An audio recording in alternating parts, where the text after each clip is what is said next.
Good evening, everyone. Firstly, thanks to John for inviting me here tonight. Cheers, John. Although I did notice he put me straight after two very inspiring speakers, so thanks for that. Okay, right. The reason I'm here, hopefully this works. There we go. The reason I'm here tonight is because I've been doing research into Morecambe, specifically tourists to Morecambe, why they visit, and their impressions, their sense of place of Morecambe Bay. Oop, getting ahead of myself. Okay, as I'm sure many of you know, Morecambe is a 19th century resort that boomed in the 20th century. I was reading a guidebook a couple of days ago. Oh, it's playing games with me, just one sec. I'll tell you what, I'll keep talking, you can guess which slide matches it. So, an 1899 guidebook described Morecambe as having the best water supply in England. It's 2 degrees warmer than the south of England and has a longer than average lifespan. So we can take that with a pinch of sea salt, but it's clear that wellness has always been at the heart of Morecambe and what it offers, as well as entertainment. Okay, I'm going to be battling with this, I think. So it boomed in the 20th century, and okay, I think that's better, actually. And Roger Bingham marks the height of Morecambe's popularity as 1949, the switch-on night with 100,000 visitors or so. Morecambe very much saw a post-war boom. You can see there, I think you've seen it several times, the picture of the swimming stadium. Let's go. The super swimming stadium, which was the largest Lido in Europe at the time. Okay, but it wasn't to last. I'm not going to focus on this too much because it strikes me that this is an evening of positivity, but Morecambe saw quite a remarkable decline from a tourism point of view. Not least due to the loss of the tourism infrastructure. I made a quick list. Obviously a theme park, 2 piers, a revolving tower, swimming stadium, oceanarium, the Royalty Theatre, the Alhambra, and various others as well. And there is a quote which is flashing around somewhere. There we go, from Hassan, who says that Morecambe, visitor spending in Morecambe dropped from 46.6 million in 1973 to just 6.5 million in 1990. That's a pretty catastrophic drop. Okay, so you're ahead of me, I know, but what were the reasons for this decline? Well, competition is the one that's often cited. The story you'll read in the media most often is that in the 1960s we all stopped going to Morecambe, and places like Morecambe started to go to Spain and Greece. And of course there is some truth in that. The more affluent members of society were starting to go on those holidays in the 1960s, but for most ordinary Brits it wasn't until the late 70s, early 80s that those holidays became prevalent. So really, when we say competition, we are really talking about Blackpool, and we are places like the Lake District, especially once we move from the age of the train into the age of the car and people could go anywhere on holiday. We've talked about infrastructure loss, which I mentioned before. Transportation and location was another issue, because Morecambe, compared to other Lancastrian resorts, is relatively remote. If you think about where the high populations in the northwest are and the other seaside resorts are, you have to go further to get to Morecambe. There was pollution and the perception of dirty beaches, and there was some justification for that. Socioeconomic problems, which we've touched on today already. Image problems. Some of you might remember Colin Crompton from the 1970s, who had whole stand-up routines about Morecambe, just Morecambe. Morecambe, the place where seagulls don't land anymore, was one of his quotes. Maybe that's changing.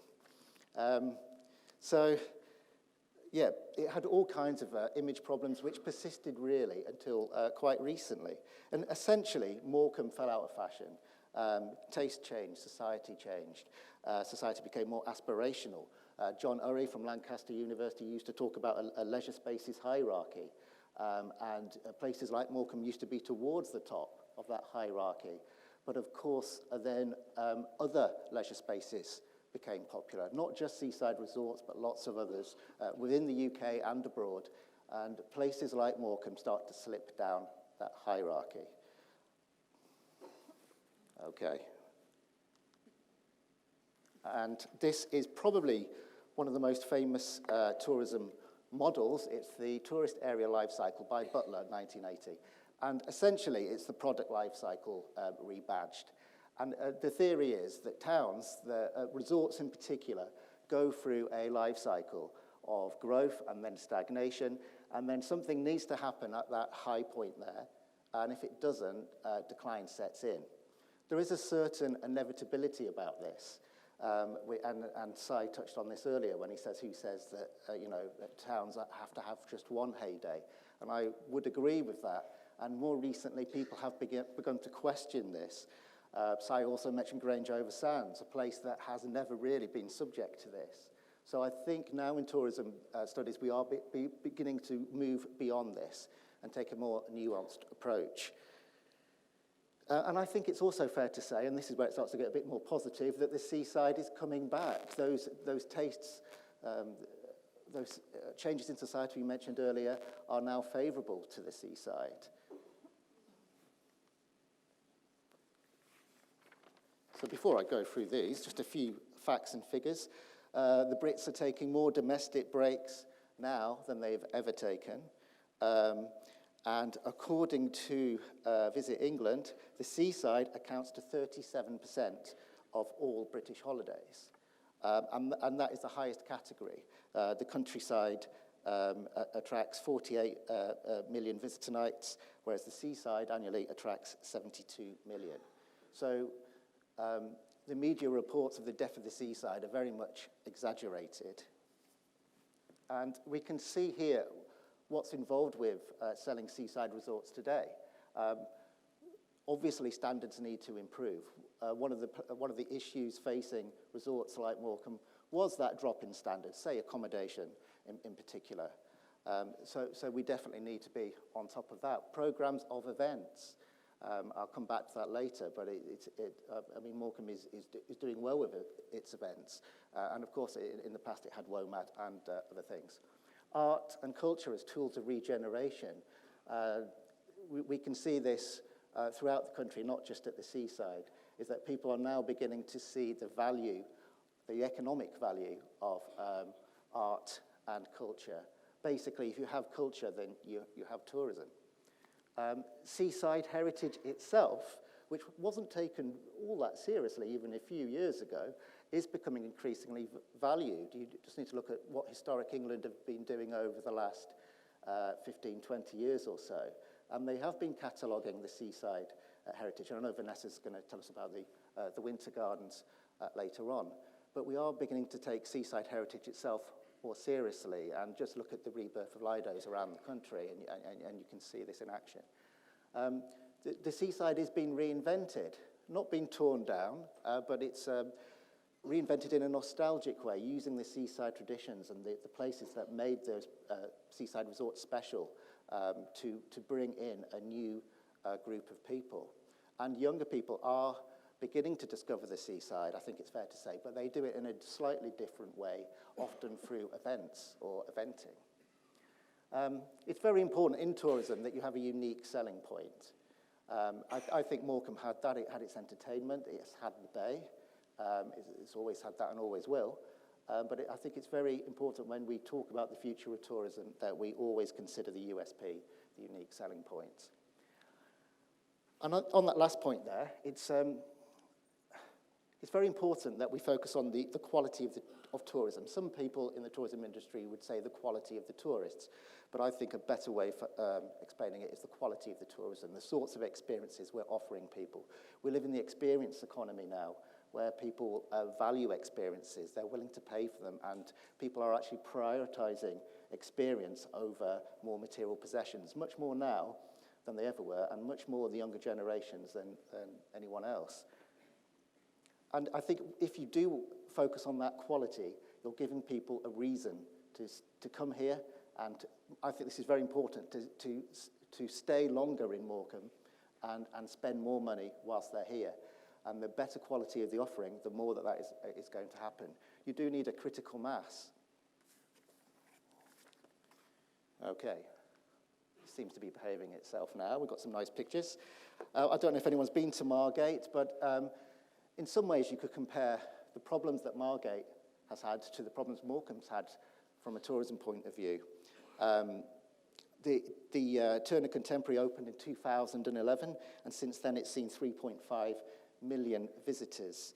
There's been a lot of case studies, a lot of research on this, on how culture and art can turn things around. Interestingly, Wayne Hemingway from Morecambe was actually involved with Dreamland there and reinventing Dreamland.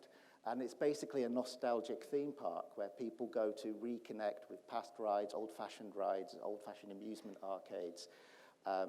So we're not reinventing the seaside. Sometimes we're improving, reinvigorating might be a better way of putting it. Blackpool Museum. I'm going to an event when they're opening the branding of Blackpool Museum in January, so I'm really looking forward to that. But this is due to open in 2021, Blackpool's first museum, and it's a museum of the seaside. So the idea is it's primarily a museum, obviously, about Blackpool, but it's going to have elements in there that will tell us the story of the seaside more generally. So that should be really exciting. Butlins. Butlins is back. It's not just the seaside. Butlins are doing really well financially. The occupancy rate is very high, and their basic philosophy over the last few years has been to sell the holidays, that your grandparents used to have, but better. So keep the nostalgic element, keep the traditions, keep the entertainment, but improve the standards and incorporate wellness facilities and so on into those offerings.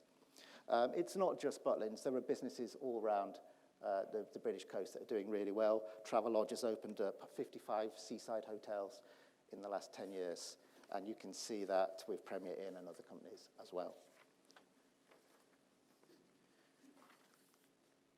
Okay, back to Morecambe. Events, I mentioned this before. Events, really important part of the modern touristic offering, much more than in the past, arguably, because people want unique, bespoke, authentic experiences. And one of the most effective ways to deliver that in the experience economy is through a dynamic program of events. Vintage by the Sea here now attracts over 40,000, and that's a really good number of people.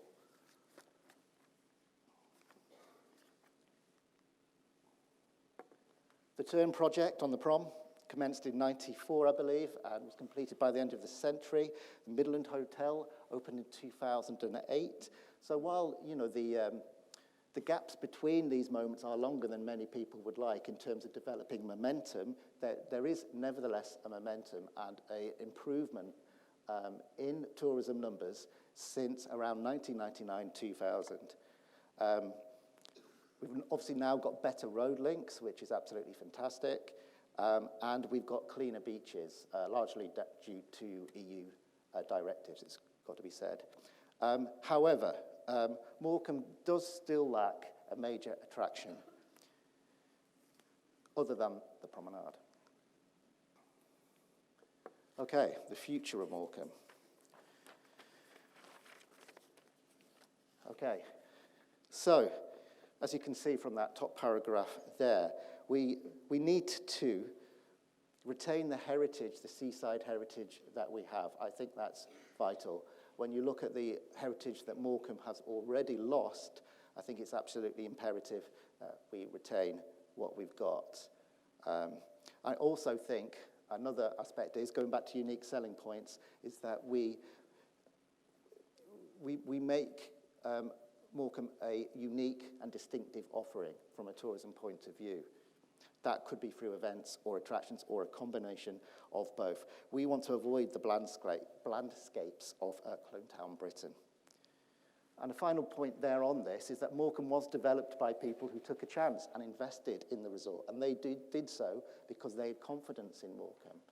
And I think it's absolutely vital that, you know, we talk up Morecambe, because place image is that, from a tourism point of view, there is nothing more important than place image. Because tourism really is about selling places.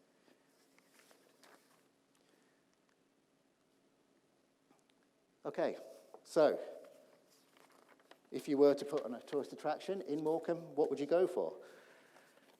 Well, I would argue something that reflects the attraction, the initial attraction of Morecambe Bay, and that is the bay itself. You can see here a quote from Johnson's Guide for the People, 1899. There is nothing strictly ancient about Morecambe except the land and the sea, and there is no doubt that these must ever remain the chief attractions of the place, and I think that has proven to be true.